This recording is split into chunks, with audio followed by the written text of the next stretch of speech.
హాయిగా ఉన్నాడట. దేవుడు హాయిగా ఉన్నాడని మీ సినిమాల్లో చెప్పుకోవాల్సిందే. దేవుడు హాయిగా ఉన్నాడో లేదో మీకేం తెలుసు? మీకు ఇవ్వబడినటువంటి, మీకు గర్భఫలాలుగా ఇవ్వబడినటువంటి 3-4 పిల్లలే మార్గం తప్పి తిరుగుతుంటే మీరు హాయిగా ఉంటారా? మీరు హాయిగా ఉంటారా? మీరు సంతోషంగా ఉండగలరా?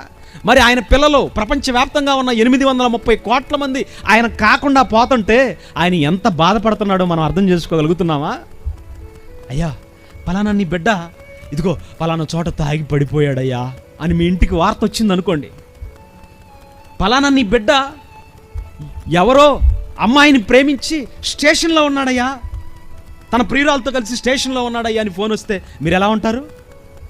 సంతోషంగా ఉంటారా?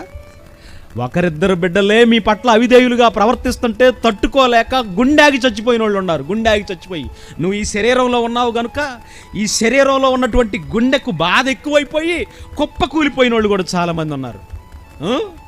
నీకే ఇంత బాధ ఉంటే ఇంతమంది బిడ్డలకు తన ఆత్మను పంచి జన్మను ఇచ్చి ఈ భూలోకానికి పంపించి మీరు చేస్తున్న అవిధేయత కార్యక్రమాలను చూసి ఆ కన్న తండ్రి ఎంత కృంగిపోతున్నాడో ఎప్పుడైనా అర్థమైందా? మనకి ఎప్పుడైనా అర్థమైందా?